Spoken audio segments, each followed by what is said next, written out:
అటు దండకారణ్యంలో ఇటు కర్రెగుట్టల్లో మావోయిస్టుల మీద కేంద్ర బలగాలైతే ముందుకే వెళ్తూ ఉన్నాయి. మరోవైపు రాష్ట్ర ప్రభుత్వం చర్చలకు అనుకూలం మేము చర్చలు చేస్తామని చెప్పేసి ఏదైతే శాంతి చర్చల కమిటీ ఉందో వారితో నిన్న భేటీ అయ్యి ఒక కమిటీ వేస్తాము, దానికి సంబంధించి జానారెడ్డిని మాజీ మంత్రి జానారెడ్డి గారిని దానికి సంబంధించి ముందుకు తీసుకెళ్లి ఆయన ద్వారా ఈ శాంతి చర్చలకు ముందుకు వస్తామని చెప్పేసి రాష్ట్ర ప్రభుత్వం ప్రకటించింది. కానీ కేంద్రం మాత్రం అసలు శాంతి చర్చలకు మేము అనుకూలము వ్యతిరేకమని ఎలాంటి సంకేతాలు ఇవ్వకుండా మావోయిస్టులపై తన ధోరణిని ఏదైతే మొండి వైఖరిని అయితే ప్రదర్శిస్తుందని చెప్పొచ్చు. మరోవైపు ప్రజా సంఘాలు, పౌర హక్కులు, విద్యార్థులు, యువకులు అందరూ కూడా ఇదే విషయాన్ని కేంద్ర ప్రభుత్వం మావోయిస్టులతో చర్చలు జరపాలనే డిమాండ్ రోజు రోజుకు పెరుగుతూ ఉంది. మరోవైపు నిన్న బీఆర్ఎస్ బహిరంగ సభలో కేసీఆర్ కూడా మావోయిస్టులకు సంబంధించి శాంతి చర్చలు జరపాలా వద్దా అంటే కూడా ప్రజల నుంచి భారీ స్పందన వచ్చింది. ఇదే విషయం గురించి మనతో మాట్లాడడానికి వీక్షణం సంపాదకులు వేణుగోపాల్ గారు ఉన్నారు. సార్ చెప్పండి, కేంద్ర ప్రభుత్వ వైఖరిని ఎట్లా చూస్తారు? రాష్ట్ర ప్రభుత్వం ఏమో చర్చలకు సిద్ధమన్నట్టుగా కొంత సంకేతాలు ఇచ్చి ఒక అడుగు ముందుకేసింది. కేంద్ర ప్రభుత్వం దానికి ఎలాంటి సంకేతాలు లేకుండా మొండిగానే ముందుకెళ్తుంది. దీని పట్ల మీరు ఏమంటారు? నిజానికి కేంద్ర ప్రభుత్వానికి, నరేంద్ర మోడీకి కానీ అమిత్ షాకి కానీ రాజకీయ ఆర్థిక ప్రయోజనాలు, రాజకీయ భావజాల ప్రయోజనాలు ఈ చర్చల వైపు పోకుండా చేస్తున్నాయి. మొదటిది రాజకీయ ఆర్థిక ప్రయోజనాలు ఏమంటే, ఛత్తీస్గఢ్ ఇప్పుడు ఏ దండకారణ్యంలోనైతే, మధ్య భారత అరణ్యాల్లోనైతే మావోయిస్టులు ఉన్నారు, మావోయిస్టులను అక్కడి నుంచి లేకుండా చేస్తాము, మావోయిస్ట్ రహిత భారతదేశం చేస్తామంటున్నారో అక్కడ ఆదివాసీ గూడాలు ఉన్నాయి, లక్షలాది మంది ఆదివాసీ ప్రజలు ఉన్నారు. వాళ్ళ కాళ్ళ కింద నేలలో అపారమైన ఖనిజ నిల్వలున్నాయి. దాదాపు 28 రకాల ఖనిజాలు, కొన్ని లక్షల కోట్ల రూపాయల విలువ చేసే ఖనిజాలు ఉన్నాయి. ఈ ఖనిజాలు కార్పొరేట్లకు అప్పగించడానికి, ఈ ఖనిజాలకు తవ్వుకుపోవడానికి లైసెన్సులు ఇవ్వడానికి కేంద్ర ప్రభుత్వం 2004 నుంచి అన్ని ప్రభుత్వాలు ప్రయత్నం చేస్తున్నాయి. ఇప్పుడు ప్రత్యేకంగా భారతీయ జనతా పార్టీ ప్రభుత్వం రాష్ట్రంలో వచ్చిన తర్వాత ఈ 2 ప్రభుత్వాలు, డబుల్ ఇంజన్ సర్కార్, ఈ గనులను అమ్మకానికి పెట్టింది. మొన్నటికి మొన్న ఒకవైపు ఇటువంటి మారణకాండ జరుపుతూ మరొక వైపు జనవరిలో 4 Bailadila 1, Bailadila 1A, 1B, 1C అంటారు, అట్లాగే హాహాలుద్ది అంటారు, ఇనుప ఖనిజాలను అమ్మకానికి పెట్టారు, వేలం వేశారు. ఆ వేలంలో ఆర్సెలార్ మిత్తర్ 3 గనులు తీసుకుంది, మరొక కంపెనీ 1 గని తీసుకుంది. అంటే ఒకవైపు కాల్పులు జరుపుతూ, ఒకవైపు అక్కడి నుంచి ప్రజలను బేదఖలు చేస్తూ, ప్రజలను లేకుండా చేస్తూ, మావోయిస్టులను చంపేస్తూ, మావోయిస్టుల పేరుతో ఆదివాసులను చంపేస్తూ, ఖనిజ నిల్వలను కార్పొరేట్లకు అప్పగించడం, వాటి ద్వారా ముడుపులు సంపాదించడం అనే ఒక రాజకీయ ఆర్థిక వ్యూహం ఒకటి ఉంది. రెండోది, రాష్ట్రీయ స్వయం సేవక్ సంఘ్కు మొదటి నుంచి వాళ్ళ ఆది గురువు పరమ పూజ్య సంచాలక్ అని చెప్పుకుంటారు గోల్వాల్కర్. ఆయన బంచ్ ఆఫ్ థాట్స్ అనే పుస్తకంలో ఈ దేశంలో 3 ప్రధాన శత్రువులు ఉన్నారు, వాళ్లను లేకుండా చేయాలి, వాళ్ళు ఒకవేళ ఉన్నా 2వ తరగతి పౌరులుగా ఉండాలి, ముస్లింలు, క్రైస్తవులు, కమ్యూనిస్టులు అన్నాడు. ఇవాళ కమ్యూనిస్టులు అంటే మావోయిస్టులే కాబట్టి వాళ్ళు ఆదివాసుల పక్షాన, ఆదివాసుల జల్ జంగల్ జమీన్ అనే పోరాటానికి మద్దతుగా నిలబడి ఉన్నారు కాబట్టి మావోయిస్టులను లేకుండా చేయాలి. ఈ 2 కారణాలు, ఒకవైపు భావజాల కారణాలు, ఒకవైపు ఆర్థిక కారణాలు కలిసి కేంద్ర ప్రభుత్వం ఎట్టి పరిస్థితిలో మావోయిస్టులతో చర్చలకు సిద్ధం కాదు, వాళ్లను మార్చి 26 లోపల తుదముట్టిస్తాము అంటున్నారు. కానీ ఏ ప్రభుత్వం అయినా అది ప్రజాస్వామికంగా ఎన్నికల్లో ఎన్నికైన ప్రభుత్వం అయితే ప్రజాభిప్రాయాన్ని మన్నించాలి. ప్రజాభిప్రాయం ఏమిటి? ఒకటి, సరే మావోయిస్టులు వాళ్ళు సాయుధులు కాబట్టి వాళ్ళతో ఎదురుబెదురు కాల్పులు జరుగుతున్నాయి, చచ్చిపోతున్నారు అంటున్నారు, ఎదురుబెదురు కాల్పులు అవునా కాదా రుజువు చేయాలి, అది ఒక అంశం. కాకుండా మామూలు ఆదివాసులను పట్టుకుపోయి చంపేస్తున్నారు. ఆదివాసులను, ఆ ఆదివాసుల ప్రాంతాలలో ఒక భయభీతావహం వ్యాపింపజేసి వాళ్లను గూడాల్లో లేకుండా చేసి ఆ భూమిని కార్పొరేట్లకు అప్పగించే ప్రయత్నం ఇది. కనుక ఆదివాసుల మావోయిస్టులు ఒక ప్రకటన ఇచ్చారు, మేము చర్చలకు సిద్ధమే, తక్షణమే కాల్పుల విరమణ ప్రకటిస్తాము అని. ఆ తర్వాత 2వ ప్రకటన, 4 ప్రకటనలు వచ్చినాయి ఇప్పటికీ. 3వ ప్రకటనలో నెల రోజుల పాటు కాల్పుల విరమణ మీరు చేయండి, మేము చేస్తామన్నారు. ఈ ప్రకటనలన్నింటిలోనూ వాళ్ళు చెప్పింది ఆదివాసుల ప్రాణాలు మా పేరు మీద తీస్తున్నారు, అది చేయకూడదు. గత 2 నెలల కింద ఒక ఎన్కౌంటర్లో 29 మంది చనిపోయారని ప్రకటించారు. ఆ 29లో 17 మంది ఆదివాసులు, 12 మంది సాయుధ నక్సలైట్లను అక్కడ వాళ్ళు పట్టుకున్నారో ఎదురుకు కాల్పులు జరిగాయో తెలియదు, 12 మందిని వాళ్ళని చంపేశారు. ఆ తర్వాత 17 మంది చుట్టూ ఉన్న గ్రామాల నుంచి ఆదివాసులను తీసుకొచ్చి చంపేసి ఆ తర్వాత ఆలివ్ డ్రెస్సులు తొడిగారు. కనుక ఇటువంటి మారణకాండ ఆదివాసుల మీద జరుగుతున్నది, దీన్ని ఆపండి. ఇక్కడికి పత్రికల వాళ్ళు వెళ్ళే అవకాశం నిజానికి బస్తర్లో జరుగుతున్న ఈ మారణకాండ నిజంగా ఏమిటి అని ఒక థర్డ్ పార్టీ వెళ్ళి పరిశీలించే అవకాశం లేదు. ముఖేష్ చంద్రాకర్ అనే ఒక విలేకరి అక్కడి నుంచి తానే ఒక యూట్యూబ్ పెట్టుకొని ఇవన్నీ బయటికి ప్రచారం చేస్తూ ఉంటే ఆయనను ఒక కేసులో ఇరికించి చంపేశారు. అంటే ఒక భయం వ్యాపింపజేస్తున్నారు. అందువల్ల ఈ భయం లేని వాతావరణం, శాంతియుత వాతావరణం, చర్చలకు సానుకూల వాతావరణం కల్పిస్తే చర్చిద్దాము. మారణకాండను ఆపండి, మొట్టమొదలు హత్యలు ఆపండి అనేది ఒక డిమాండ్. అంటే ఇప్పుడు కేంద్రమేమో అసలు ఈ చర్చలకు సంబంధించి ఎలాంటి ముందడుగు వేయడం లేదు. తెలంగాణ రాష్ట్ర ప్రభుత్వం కొంత ఒక సంకేతం ఇచ్చింది, మేము చర్చలు చేస్తామని చెప్పేసి. ఒకవేళ శాంతి చర్చలు తెలంగాణ ప్రభుత్వం చేస్తే కనుక ఇక్కడ రాష్ట్ర పోలీసు బలగాలు కనుక కాల్పులు లేకుండా వెనక్కి జరిగితే కేంద్రం తమ బలగాలను వెనక్కి తీసుకోగలదా? సాంకేతికంగా చూస్తే కేంద్ర బలగాల్లో నిజానికి శాంతి భద్రతలు అనేది రాజ్యాంగం ప్రకారం రాష్ట్రాల జాబితాలో ఉంటుంది. రాష్ట్రానికే సంపూర్ణ అధికారం ఉండాలి. రాష్ట్ర సరిహద్దుల లోపలికి కేంద్ర బలగాలు రావడానికి వీల్లేదు. కానీ ప్రభుత్వాలు చాలా కాలంగా ఈ రాజ్యాంగాన్ని పాటించడం లేదు, రాజ్యాంగంలో ఉన్న రాష్ట్రాల జాబితాను పాటించడం లేదు, వస్తూ ఉన్నాయి. ఇవాళ అక్కడ సిఆర్పిఎఫ్ ఫోర్సెస్ ఉన్నాయి, డిఆర్జీ ఫోర్సెస్ ఉన్నాయి, బిఎస్ఎఫ్ ఫోర్సెస్ ఉన్నాయి, ఐటీబీపీ ఫోర్సెస్ ఉన్నాయి. ఇవన్నీ కేంద్ర బలగాలు కాబట్టి వాటిని తీయగలరా లేదా తెలియదు. కానీ రాష్ట్ర ప్రభుత్వం కనుక నా బలగాలను వెనక్కి తెప్పిస్తున్నాను, వెనక్కి కూడా అక్కర్లేదు, బ్యారక్లలో ఉంచుతాము, హింసాయుత వాతావరణానికి దూరంగా ఉంటారు, ఇటువైపు నుంచి అటువైపు నుంచి మేము కాల్పులు జరపము అని అన్నారు కాబట్టి ఇటువైపు నుంచి కూడా కాల్పులు జరపరు అని ప్రకటిస్తే దాని ప్రభావం తప్పకుండా కేంద్ర ప్రభుత్వం మీద కూడా, కేంద్ర ప్రభుత్వ బలగాల మీద కూడా ఉంటుంది. రాష్ట్రం ఈ మాట ఎందుకంటుంది అంటే రాష్ట్రంలో ఇవాళ కాదు 25 సంవత్సరాలుగా చర్చల వాతావరణం ఉంది. 1995లో ఒక కేసులో ఆంధ్రప్రదేశ్ హైకోర్టు న్యాయమూర్తి జస్టిస్ ఎంఎన్ రావు గారు, మీరేమో ఒకవైపు నక్సలైట్లు సమస్య అంటున్నారు, ప్రజలేమో తమ సమస్యలకు నక్సలైట్లు ఒక పరిష్కారం అనుకుంటున్నారు, ఇది సమస్యనా పరిష్కారమా తేల్చాలి, అందువల్ల వాళ్ళు మీరు కలిసి కూర్చొని చర్చించండి అని ఒక తీర్పులో రాశారు. ఆ తీర్పు ఫలితంగా ఎస్ఆర్ శంకరన్ గారు, పొత్తూరి వెంకటేశ్వరరావు గారు, కన్నబిరాన్ గారు, అటువంటి పెద్దలందరూ, హరగోపాల్ గారు, అటువంటి పెద్దలందరూ కలిసి కన్సర్న్ సిటిజన్స్ కమిటీ అని ఒకటి స్థాపించారు. వాళ్ళు 95లో ఈ జడ్జిమెంట్ వచ్చిన తర్వాత స్థాపించిన కమిటీ 2002 వరకు చర్చలు జరిపి రెండు పక్షాలతోనూ, అప్పటికి అది నిషిద్ధ పార్టీ దగ్గరికి వెళ్ళి చర్చలు జరిపి వచ్చారు. చంద్రబాబు నాయుడు గారు ముఖ్యమంత్రిగా ఉన్నారు. చంద్రబాబు నాయుడు గారి ముఖ్యమంత్రిత్వ కాలంలో 2002లో మొదటిసారి చర్చల కోసం ఒక ప్రయత్నం జరిగింది. అవి విఫలమయ్యాయి. సరే, 2004 ఎన్నికల సందర్భంలో 2004 ఎన్నికల క్యాంపెయిన్లో భాగంగా చంద్రబాబు నాయుడు ఏమో కాంగ్రెస్ వాళ్ళు నక్సలైట్లకు అనుకూలంగా ఉన్నారు, మేము నక్సలైట్లను అణిచివేస్తాము అన్నారు. రాజశేఖర రెడ్డి గారు మేము అధికారంలోకి వస్తే నక్సలైట్లతో చర్చలు జరుపుతామన్నారు. వాళ్ళు అధికారంలోకి వచ్చారు. అందువల్ల 2004 అక్టోబర్లో చర్చలు జరిగాయి.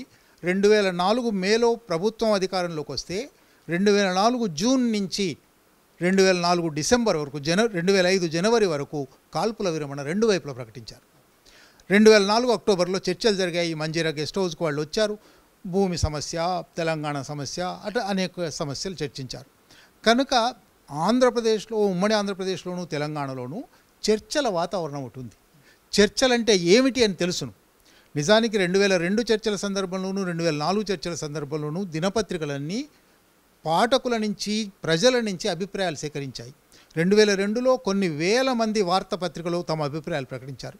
2004లో మంజీరా గెస్ట్ హౌస్కు కొన్ని వేల మంది వచ్చారు. ఇప్పుడు కూడా మనం బీఆర్ఎస్ సభది, వాళ్ళందరూ బీఆర్ఎస్ కార్యకర్తలు లేదా బీఆర్ఎస్ అనుభూతిపరులు, అక్కడ కేసీఆర్ గారు ఈ ఊచకోత ఆగిపోవాలా లేదా అని అంటే ఆగిపోవాలి అని లక్షలాది మంది అన్నారు. చర్చలు జరపాలా లేదా అంటే జరపాలి అని లక్షలాది మంది అన్నారు. తెలంగాణ ప్రజానీకంలో, ఎందుకంటే తెలంగాణ బిడ్డలు వందలాది మంది, వేలాది మంది ఉద్యమంలో ఆహుతైపోయారు. అందువల్ల శాంతి నెలకొనాలి, మా బిడ్డలు చనిపోకూడదు, హత్యలు జరగకూడదు, ప్రాణ నష్టం ఉండకూడదు అనే ఒక భావన తెలంగాణలో ఉంది. ఆ భావన వల్లనే తెలంగాణ ప్రభుత్వం దిగి వస్తుంది. మా వైపు నుంచి దూకుడు ఉండదు, అటువైపు నుంచి దూకుడు ఉంది. అటువైపు నుంచి దూకుడు తగ్గడానికి ఒక రాష్ట్ర ప్రభుత్వం బహుశా ఇవాళ ఉదయం, నిన్న సాయంత్రం ఆయన ఒక డెలిగేషన్తో మాట్లాడారు. ఇవాళ ఉదయం వెంటనే దాన్ని కొనసాగిస్తూ జానారెడ్డి గారి దగ్గరికి, కేశవరావు గారి దగ్గరికి, వాళ్ళిద్దరూ కూడా 2004 చర్చల్లో భాగస్తులు. 2004 చర్చల నాడు జానారెడ్డి గారు హోంమంత్రి స్థాయిలో ఆయన కాల్పుల విరమణ ఒప్పందం మీద సంతకం చేశాడు. ఆయన చర్చల్లో కూర్చున్నాడు. ఆయన సలహా తీసుకుని ఇప్పుడు రేవంత్ రెడ్డి గారు ముందుకు పోతున్నారు. ఇది గనక జరిగితే ఒక రాష్ట్రమైన కాల్పుల విరమణ ప్రకటించి శాంతి చర్చలకు ఆహ్వానం పలికితే బహుశా అది కేంద్రం మీద ప్రభావం వేస్తుంది. తక్షణమే ఆదివాసుల ప్రాణహాని ఆగిపోతుంది. ఇప్పుడు తెలంగాణలో కనుక శాంతి చర్చలు జరిగి కాల్పుల విరమణ జరిగితే ఇక్కడ కొంత శాంతియుత వాతావరణం ఏర్పడుతుందని చెప్పేసి అంటూ ఉన్నారు. మరోవైపు ఒక వాదన ఏం వినిపిస్తూ ఉందంటే తెలంగాణలో కాల్పుల విరమణ జరిగితే శాంతి చర్చలు జరిగి ఇతర రాష్ట్రాల్లో నక్సలైట్లందరూ కూడా తలదాచుకోవడానిక లేక ఇతర కారణాల వలన తెలంగాణకు తరలి వస్తారు అనేది వినిపిస్తుంది. అంటే వాళ్ళందరూ కూడా ఇక్కడ తప్పించుకోవడానికి, కేంద్ర బలగాల నుంచి తప్పించుకోవడానికి, ప్రాణాలను రక్షించుకోవడానికి, మరోవైపు తమ బలాన్ని పెంచుకోవడానికి, ఎత్తుగడలు వేయడానికి తెలంగాణ ఒక అనువైన ప్రాంతంగా మారబోతుంది. అందుకే ఈ శాంతి చర్చలకు కేంద్రం ముందుకు వస్తుంది అని చెప్పేసి ఒక వాదన, ఒక అభిప్రాయం వినిపిస్తుంది. అది నిజమా అబద్ధమా? ఒకవేళ అది నిజమైతే ఎట్లా ఉంటుంది పరిస్థితి? ఎవరైనా ఉన్న రాజ్యాంగానికి భిన్నమైన పని చేస్తే వాళ్ళ మీద ఉన్న చట్టాల ప్రకారం కేసులు పెట్టవచ్చు, శిక్షించవచ్చు. వాళ్ళు ఒకవేళ తెలంగాణకు వస్తారని అనుకుందాం, వస్తారనే అభిప్రాయం ఏమీ లేదు, ఒకవేళ వస్తారని అనుకుందాం, వచ్చి వాళ్ళు రాజ్యాంగబద్ధ చర్చల ప్రక్రియలో పాల్గొంటే ఎవరికి అభ్యంతరం ఉండనక్కర్లేదు. ప్రజా సంఘాల్లో పాల్గొంటారు, లేదా ప్రజా సమస్యలు తీసుకుంటారు, ప్రజా సమస్యల మీద పోరాటాలు చేస్తారు, ఆందోళనలు చేస్తారు మిగిలిన అన్ని పార్టీల్లాగానే. అది కాకుండా వాళ్ళు సాయుధ చర్యలు చేస్తే తప్పకుండా కేసులు పెట్టే అవకాశం ఉంది. రాజ్యాంగమే 21వ అధికరణం ఏం చెప్తుందంటే ఏ మనిషి ప్రాణాన్నైనా భద్రతనైనా చట్టం నిర్దేశించిన పద్ధతిలో తప్ప కొల్లగొట్టడానికి వీల్లేదు. ఇవాళ కర్రెగుట్టల్లో ఒక 16 నెలలుగా ఛత్తీస్గఢ్ మొత్తంగా వందలాది ప్రాణాలను అధికరణం 21 ఉల్లంఘనగా జరిగింది. కనుక ఇప్పుడు రేపు వాళ్ళు వస్తారా రారా అనేది ఎట్లా ఉన్నప్పటికీ వాళ్ళు వచ్చినప్పటికీ అధికరణం 21 పాటిస్తాము అంటే వాళ్ళు ఒకవేళ అయినా కూడా హింసకు పాల్పడితే ప్రజల ముందరే వాళ్లే పల్సనవుతారు. తప్పకుండా వాళ్ళ మీద కేసులు పెట్టచ్చు. వాళ్లకు చట్టం నిర్దేశించిన పద్ధతిలో అంటే ఉరిశిక్ష కూడా ఉంది, ఉరిశిక్ష అయినా వేయండి. కానీ విచారణ లేకుండా కనబడితే కాల్చివేత అనేది తప్పు. కనబడితే కాల్చివేత అనేది తప్పు కాబట్టి ఎవరైనా ఇక్కడికి వస్తే కనబడితే తప్పేమిటి? వాళ్ళు ఒకవేళ రాజకీయ కార్యక్రమం చేస్తే కూడా తప్పేమిటి? సుప్రీంకోర్టు ఈ దేశంలో మావోయిస్ట్ అయి ఉండడం నేరం కాదు, మావోయిస్ట్ పార్టీ మీద నిషేధం ఉంది, ఉన్నప్పుడు కూడా మావోయిస్ట్ అయి ఉండడం నేరం కాదు, మావోయిస్ట్ అయి ఉండడంతో పాటుగా ఏదైనా ప్రత్యేకమైన హింసలో పాల్గొన్నాడా లేదా అనేదే ముఖ్యం. హింసలో పాల్గొంటే చర్య తీసుకోండి అన్నారు. ఇప్పుడు కూడా అదే అంటున్నాము. తెలంగాణకు వాళ్ళు వచ్చినా లేదా రాకపోయినా హింసకు పాల్పడితే, రాజ్యాంగ వ్యతిరేకమైన చట్ట వ్యతిరేకమైన చర్యలకు పాల్పడితే వాళ్ళ మీద చట్టం మీద ప్రకారం చర్యలు తీసుకోవచ్చు. లేకుండా చర్యలు తీసుకుంటున్నారు కాబట్టి ఈ చర్చ అంత వస్తుంది. అంటే గత 10 ఏళ్ళుగా దేశంలో బీజేపీ అధికారంలో ఉంది. ఒక కాషాయ పార్టీగా చెప్తారు ఆ పార్టీని. ఇటు మావోయిస్టులకు దీనికి సంబంధించి నక్సలైట్లు లెఫ్ట్ భావాజాలానికి ఆ పార్టీ, ఆ బీజేపీ ప్రభుత్వం పూర్తిగా వ్యతిరేకం. సో కొంత ఉక్కుపాదం మోపుతూ ఉంది మావోయిస్టుల మీద. ఈ క్రమంలోనే వాళ్ళ సంఖ్య తగ్గిపోతూ ఉంది. ఎన్కౌంటర్ల పేరుతోటి మారణహోమం జరుగుతూ ఉందని చెప్పేసి లొంగుబాట్లు కూడా జరుగుతూ ఉన్నాయి. సో ఇదంతా చూస్తే మావోయిస్టుల బలం రోజు రోజుకు తగ్గుతుంది. కాబట్టి ప్రస్తుత పరిస్థితుల్లో వాళ్ళు ముప్పేట దాడికి గురవుతున్నారు. కాబట్టి తమల్ని తాము కాపాడుకోవడానికి అనువైన సమయం దొరికితే మళ్ళీ రిక్రూట్మెంట్ చేసుకొని బలం పెంచుకోవడానికి ఒక ఎత్తుగడగా ఈ శాంతి చర్చలను ముందుకు తీసుకొచ్చారు అనేది కూడా వినిపిస్తుంది. నిజమా అబద్ధమా? ఒకవేళ అది ఆ పరిస్థితి ఉందా తెలంగాణలో దేశంలో? దీంట్లో 2-3 అంశాలు ఉన్నాయి. ఒకటి, వాళ్ళు దీన్నేదో అవకాశంగా తీసుకుని పెరగడానికి ప్రయత్నం చేస్తారు. ఇవాళ తెలంగాణ ప్రపంచంలోనే అతి ఎక్కువ నిఘా ఉన్న రాష్ట్రాలలో ఒకటిగా హైదరాబాద్ నెంబర్ 1 సీసీటీవీ కెమెరాల్లో అని చెప్తున్నారు. ఇటువంటి పరిస్థితిలో ఎవరైనా ఏవైనా చట్ట వ్యతిరేక కార్యకలాపాలు చేస్తే దాన్ని అడ్డుకోవడానికి, జరగకుండా చేయడానికి, నియంత్రించడానికి, ఒకవేళ జరిగితే శిక్షించడానికి ప్రభుత్వానికి సర్వాధికారాలు ఉన్నాయి. అటువంటి సందర్భంలో ఎవరో వచ్చి బలపడతారు ఏదో కారణం ఇస్తే అని అనడం పూర్తిగా చాలా అసమంజసమైన విషయం. రెండో విషయం, ఒకవేళ కేంద్ర ప్రభుత్వం తన భావజాలం కొద్దీ వీళ్ళను రద్దు చేయదలుచుకున్నాను అంటుంది. వీళ్ళ బహుశా కేంద్ర ప్రభుత్వం దగ్గర ఉన్న బలం వల్ల, శక్తి వల్ల ఎవరినైనా ఒక పార్టీని రద్దు చేయడం సాధ్యమే కావచ్చు. కానీ వాళ్ళు ఏ సమస్యల మీద పుట్టుకొచ్చారో, ఆకలి, అనారోగ్యం, నిరుద్యోగం, సామాజిక అసమానత, ఇవి ఉన్నాయా లేవా సమాజంలో? ఇవి ఉన్నంత కాలము వీళ్ళు కాకపోతే వీళ్ళని పూర్తిగా రద్దు చేస్తారు, వీళ్ళని లేకుండా చేస్తారు. రేపు ఇంకొకళ్ళు అదే ప్రశ్న అడుగుతారు కదా, మా నిరుద్యోగం ఎట్లా పరిష్కరిస్తావు, మా ఆకలి ఎట్లా తీరుస్తావు, ఈ సామాజిక అసమానతను ఎట్లా మారుస్తావు, ఇవి అడుగుతారు తప్పకుండా. ఇవి అడిగిన వాళ్ళనల్లా నిజానికి కాంగ్రెస్ మేనిఫెస్టోలో, ఎన్నికల మేనిఫెస్టోలో మేము సమానత్వం సాధిస్తాము అని అంటే వీళ్ళు అర్బన్ మావోయిస్టులు అయిపోయారు, అర్బన్ నక్సలైట్లు అయిపోయారు అని మోడీ అన్నాడు. రాహుల్ గాంధీని అర్బన్ నక్సలైట్ అని అంటూ ఉన్నాడు. కనుక ప్రశ్నించే వాళ్ళల్లా నక్సలైట్లే వాళ్ళందరినీ లేకుండా చేస్తాము అనే ఒక పద్ధతి ప్రకారం పోతే అది సాధ్యమయ్యే విషయం కాదు.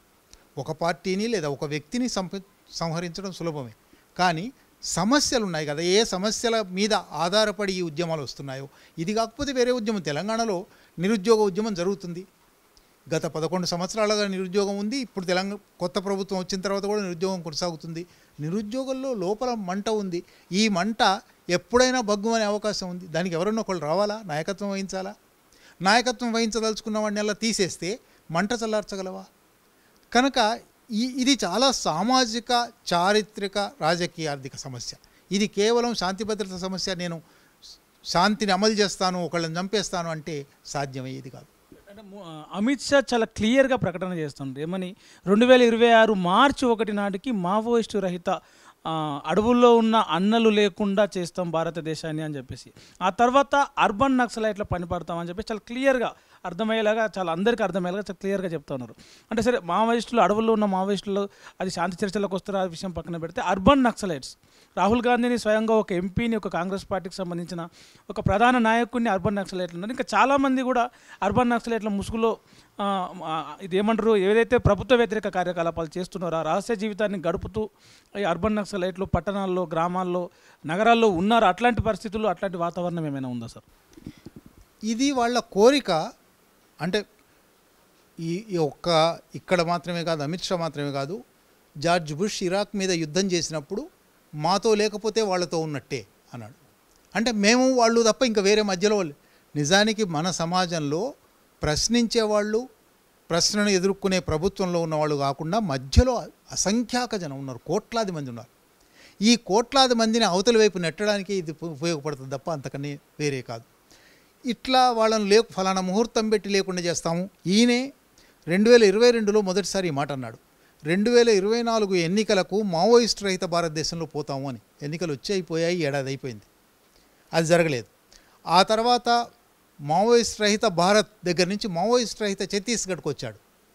ఆ తర్వాత వాళ్ళ పార్టీ వేర్వేరు మాటలు. మొన్న జనవరి 30 నాడు సంఘ్ పరివారానికి చెందిన కొందరు శక్తులు గాడ్సేకు పూలదండలు వేసి గాంధీ రహిత భారతదేశం తయారు చేస్తాము, కాంగ్రెస్ రహిత, ప్రతిపక్ష రహిత భారతదేశం. ఇది ఎక్కడికి పోతుంది? ఇది ప్రజాస్వామ్య దేశమేనా? ఒక రాజ్యాంగబద్ధమైన దేశమేనా? ఇది ఇట్లా నిరంకుశత్వం పోతుందా? ఈ ఆలోచన ప్రజల్లో చాలా వస్తుంది. ఈ వచ్చిన వాళ్ళందరూ అర్బన్ మావోయిస్టులే, ఈ వచ్చిన కాంగ్రెస్ అయినా సరే, ఎవరైనా సరే అర్బన్ మావోయిస్టులే అని అనడం సాధ్యమే, కానీ ఇది చేయడం అసాధ్యమైన విషయం. 1970లో నేను చాలాసార్లు రాశాను, చెప్పాను కూడా. 1970 జూలై 11 నాడు వెంపటాపు సత్యనారాయణ, ఆదిభట్ల కైలాసం ఇద్దరు శ్రీకాకుళం పోరాట నాయకులు, వాళ్ళిద్దరిని పట్టుకొని కాల్చి చంపేశారు. చంపేసిన రోజు అప్పటికి ముఖ్యమంత్రి కాసు బ్రహ్మానందరెడ్డి, హోంమంత్రి జలగం వెంగళరావు. జూలై 12 నాడు పత్రికల్లో పతాక శీర్షికల్లో వచ్చింది, వాళ్ళిద్దరిని చంపేశాము, నక్సలిజం అంతమైపోయింది, ఇక 2-3 అక్కడక్కడ ఉంటారు, నక్సలిజం ఉండదు. 70 జూలై 12 నాన్న మాట అది. ఇవాళ మనం 2025లో ఉన్నాము, అది అంతం కాలేదు. అది అంతం కావడం సాధ్యం కాదు. ఈ మధ్యకాలంలో, ఈ 55 ఏళ్లలో అనేక మంది ముఖ్యమంత్రులు, అనేక మంది హోంమంత్రులు, అనేక మంది జిల్లా ఎస్పీలు 3 నెలల్లో చేసేస్తాం, 6 నెలల్లో చేసేస్తాం అన్నారు. అది సాధ్యం కాదు. ఎందుకంటే అది ఒక సామాజిక ఉద్యమం, సామాజిక సమస్యల నుంచి వచ్చిన ఉద్యమం. దాన్ని ఆపడం, దాన్ని లేకుండా చేయడం సాధ్యం కాదు. కొందరిని చంపడం సాధ్యమే, బహుశా ఒక పార్టీలో ఉన్న అందరినీ చంపడం సాధ్యమే, ఆ పార్టీ లేకుండా చేయడం సాధ్యమే. కానీ సమస్యలు ఉంటాయి, సమస్యల కోసం పోరాడే వాళ్ళు ఉంటారు. ఏదైతే నక్సలైట్లు కావచ్చు, ఈ లెఫ్ట్ పార్టీలు కావచ్చు, ప్రధానంగా ఒక ఎజెండాగా తీసుకున్నాయి, భూములను పంచాలి, విద్యా వైద్యంలో సమానతలు ఉండాలి, ఆర్థికంగా సామాజికంగా సమానతంగా ఉండాలని చెప్పేసి ఏవైతుందో అవి కనుక ఈ ప్రభుత్వాలు అమలు చేస్తే ఈ మావోయిస్టులు కావచ్చు, నక్సలైట్లు కావచ్చు, కమ్యూనిస్టులు కావచ్చు, వీళ్ళ అవసరం సమాజానికి ఉండకపోవచ్చు కదా సార్? నిజానికి ఇవి వామపక్షాలు లేవనెత్తిన డిమాండ్లు కావు. వామపక్షాలు చేస్తున్న పోరాటాలు కావు. భారత రాజ్యాంగం ప్రతి మనిషికి మాకు మేము ఇచ్చుకున్న రాజ్యాంగం అని రాశాం. ప్రవేశిక ఒక్కసారి చూస్తే సమానత్వం, ఆర్థిక, రాజకీయ, సాంఘిక సమానత్వము, స్వేచ్ఛ, సౌభ్రాతృత్వం ఇవి నెలకొల్పుతాము అన్నారు. అవి నెలకొల్పండి, ప్రియాంబుల్ను పాటించండి. రాజ్యాంగం అమలులోకి వచ్చి ఈ జనవరికి 75 సంవత్సరాలు. 75 సంవత్సరాలుగా ప్రియాంబుల్లో ఉన్న ఒక 7 వాక్యాలు అవి. ఈ 7 వాక్యాలను అమలు చేయడానికి ఈ పాలకులకు సాధ్యం కాలేదు. ఇవాళ ఈ మాటలు మేమనేవి కాదు, రాజ్యాంగం అనేవి కాదు, వామపక్షాలు అంటున్నవి కాబట్టి వాళ్ళ నోళ్ళు మూస్తాము అంటే సాధ్యం కాదు.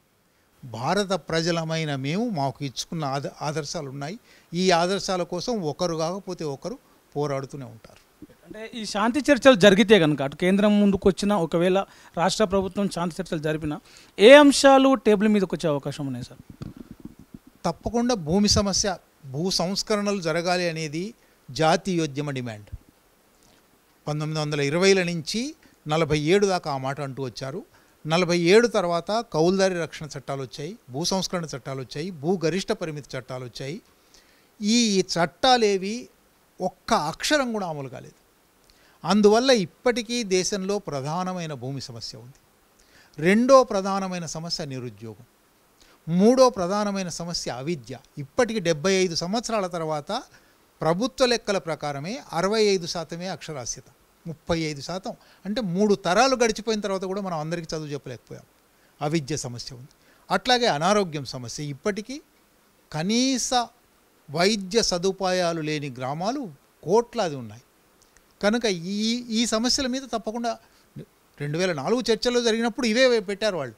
మొట్టమొదటి భూమి సమస్య మీద చర్చ జరిగింది.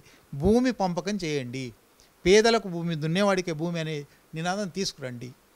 అది జరగలేదు. దాని మీద చాలా చర్చ జరిగి కోనేరు రంగారావు భూ కమిషన్ వేశారు. భూ కమిషన్ ఒక 200 పేజీల రిపోర్ట్ ఇచ్చింది. రిపోర్ట్ ఇప్పటి వరకు అమలు కాలేదు.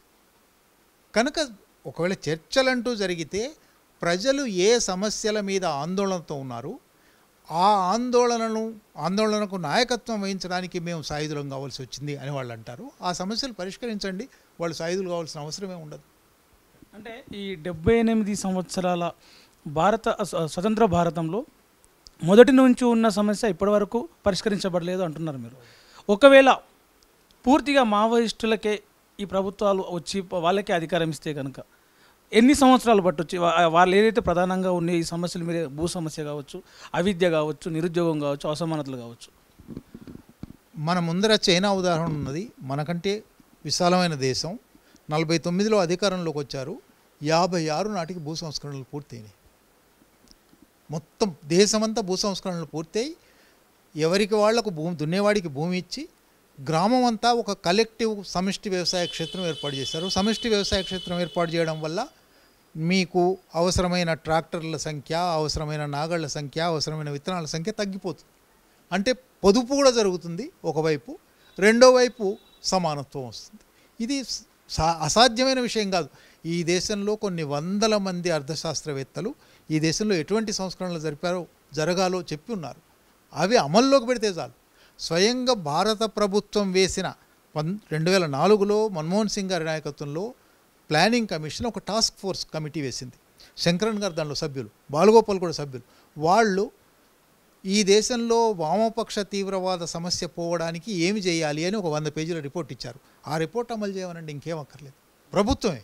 శాంతి చర్చలు జరపాలి, మావోయిస్టులను ఏరివేసే క్రమంలో ఆదివాసుల మీద ఈ మారణహోమం ఆపాలి అని చెప్పేసి ప్రజలు, ప్రజా సంఘాలు, యువకులు, విద్యార్థులు అందరూ కూడా మావోయిస్టులకి ఒక మద్దతు పలుకుతున్న పరిస్థితులు ఇప్పుడు మనం గమనిస్తూ ఉన్నాం సార్. ఒకవేళ కేంద్ర ప్రభుత్వం కనుక మొండిగా ముందుకెళ్తే, శాంతి చర్చలకు ఒప్పుకోకపోతే ప్రజల నుంచి మళ్ళీ ఒకప్పుడు ఎప్పుడైతే నక్సలిజము ఇక్కడ ఆవిర్భవించిందో అప్పుడు నక్సలైట్లను అన్నలను కడుపులో పెట్టుకొని దాపెట్టుకొని గుడిసెల్లో దాపెట్టుకొని వాళ్ళకు అన్నం పెట్టి చేసినటువంటి ఆ పరిస్థితులు ఎట్లయితే మద్దతుగా ఇచ్చారు అప్పుడు ప్రజలు, మళ్ళీ ఇప్పుడు అదే పరిస్థితులు వచ్చే అవకాశం ఉందంటారా? రాజకీయంగా ఏకీభవిస్తారా లేదా అనేది చాలా పెద్ద విషయం. రాజకీయంగా ఏకీభవించకపోవచ్చు, కానీ ఒక మనిషి హత్య జరిగితే మన కళ్ళ ముందర మనకు సానుభూతి కలుగుతుంది. ఇది చాలా మానవ సహజమైన స్పందన. అక్కడ చుట్టూ చక్రబంధం వేసి కర్రెగుట్టల్లో 100 మంది ఉన్నారా, 1000 మంది ఉన్నారా, 3000 ఉన్నారా, వేరు ఫిగర్స్ వస్తున్నాయి. చుట్టూ 20,000 మంది పోలీసులు బాంబులు వేస్తున్నారు, హెలికాప్టర్ల నుంచి బాంబులు వేస్తున్నారు, మెషిన్ గన్లతో ఫైరింగ్ జరుపుతున్నారు, మనుషులు పిట్టలాగా కాల్చి చంపుతున్నారు. దీనివల్ల ఒకవేళ వాళ్ళ రాజకీయాలతో విభేదించే వాళ్ళు కూడా, రాజకీయాలు రేపు వాళ్ళ పూర్తి తప్పుడు పొందా అనుకునేవాళ్ళు కూడా మనిషిని ఇట్లా చంపడం తప్పు కదా, కావాలంటే విచారించు, ఎంత నేరమైనా సరే, ఒకవేళ ఉరిశిక్ష వేసే నేరమైనా సరే, నేరాలు చేశారా లేదా ఎక్కడ రికార్డు లేదు కదా, విచారణ లేదు కదా అనే ఒక సానుభూతి మాత్రం తప్పకుండా పెరుగుతుంది. చర్చలు జరగకపోతే, కాల్పుల విరమణ జరగకపోతే మావోయిస్టుల పట్ల ఖనిజాలు, జంగల్ జమీన్ కోసం, ఈ దేశ సంపద ఈ దేశంలో ఉండాలని కొట్లాడుతున్నారు వాళ్ళు, వాళ్ళ మీద ఇంత హింస జరుగుతుంది, మారణకాండ జరుగుతుంది అని వాళ్ళ పట్ల సానుభూతి మాత్రం పెరుగుతుంది. ఆ సానుభూతి రాజకీయంగా మారుతుందా లేదా చెప్పలేము, మారితే మారవచ్చు, కొంతమందిలోనైనా మారవచ్చు, కానీ ఇవాల్టి కన్నా తప్పనిసరిగా వాళ్ళ పట్ల ఎక్కువ సానుభూతి మాత్రం పెరుగుతుంది. దీనికి ఒక 2004 ఉదాహరణ మళ్ళీ చెప్తాను. 2004లో పత్రికలే రాశాయి, మంజీరా గెస్ట్ హౌస్కి కుటుంబ సమస్యల దగ్గర, భార్యాభర్తల తగాదా దగ్గర నుంచి భూమి పంపిణీ వరకు, తండ్రి ఆస్తి వాటా ఇవ్వలేదనే వరకు వందలాది వేలాది అప్లికేషన్లు పట్టుకొని మంజీరా గెస్ట్ హౌస్కి వచ్చారు. పత్రికలే రాశాయి ఆ రోజు, ఆనాటి ముఖ్యమంత్రి రాజశేఖర్ రెడ్డి ఇంటికి వచ్చిన విజిటర్స్ కన్నా మంజీరా గెస్ట్ హౌస్కి వచ్చిన విజిటర్స్, కంప్లైంట్స్తో వచ్చిన విజిటర్స్ ఎక్కువ ఇవ్వాలి అని, వచ్చిన వాళ్ళు ఎక్కువ అని, అంటే అటువంటి సానుభూతి ఒకటి జనరేట్ అవుతుంది తప్పకుండా. వీళ్ళు చేయగలరు, వీళ్ళకు అధికారం లేదు, వీళ్ళ చేతిలో ఇప్పుడు తుపాకీ ఉందని భయపడుతున్నారు కావచ్చు, కానీ వీళ్లకు సమాజం పట్ల ఒక అవగాహన ఉంది అనే అభిప్రాయం కలుగుతుంది. అంటే ఇప్పుడు మీరేం సూచన చేస్తారు సార్, అటు నక్సలైట్లకు కావచ్చు, నక్సలైట్ల తరపున శాంతి చర్చల్లో పాల్గొనే శాంతి చర్చల కమిటీకి కావచ్చు, అటు ప్రభుత్వాలకు కావచ్చు, మీరు చేయదలుచుకున్న సూచన ఒకవేళ మీరు ఏమైనా ఒక పాయింట్ చెప్పాలంటే ఏం చెప్తారు ఈ శాంతి చర్చలు మావోయిస్టుల మీద, ఆదివాసుల మీద, ఈ కాల్పులకు సంబంధించి? నేను ప్రజాతంత్రలో రాసే కాలంలో రేవంత్ రెడ్డికి, ముఖ్యమంత్రికి ఒక బహిరంగ లేఖ రాశాను. చాలా విషయాలు చర్చించాను, కానీ చివరికి బాయిల్ డౌన్ అయ్యే ఒక్క పాయింట్, ఎటువైపు ప్రాణహాని లేకుండా చూడడం మన బాధ్యత, సమాజం బాధ్యత. అక్కడ మందు పాత్రలు పేలి పోలీసులు చనిపోకూడదు, మావోయిస్టుల పేరు మీద ఆదివాసులు చనిపోకూడదు, సాయుధులనే పేరుతో మావోయిస్టులను చనిపోకూడదు. 3 పక్షాలు ఇవాళ అనవసరమైన మృత్యువుకు బలి అవుతున్నాయి. ఈ 3 పక్షాలు మృత్యువుకు బలి కాకూడదు, ప్రాణహాని జరగకూడదు.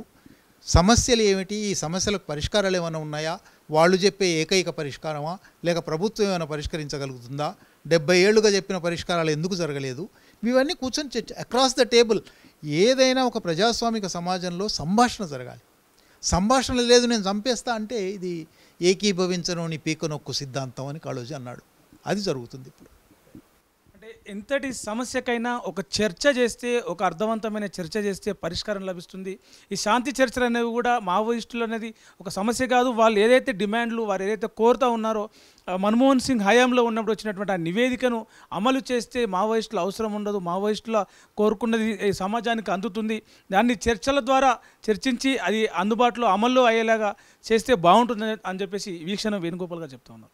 కెమెరామెన్ సతీష్తో ప్రవీణ్, తొలి వెలుగు, హైదరాబాద్. ప్రపంచంలో ఏ మూల ఏ క్షణం ఏం జరుగుతుందో వేగంగా తెలుసుకోవడానికి తొలి వెలుగు వాట్సాప్ ఛానల్ని ఫాలో చేయండి.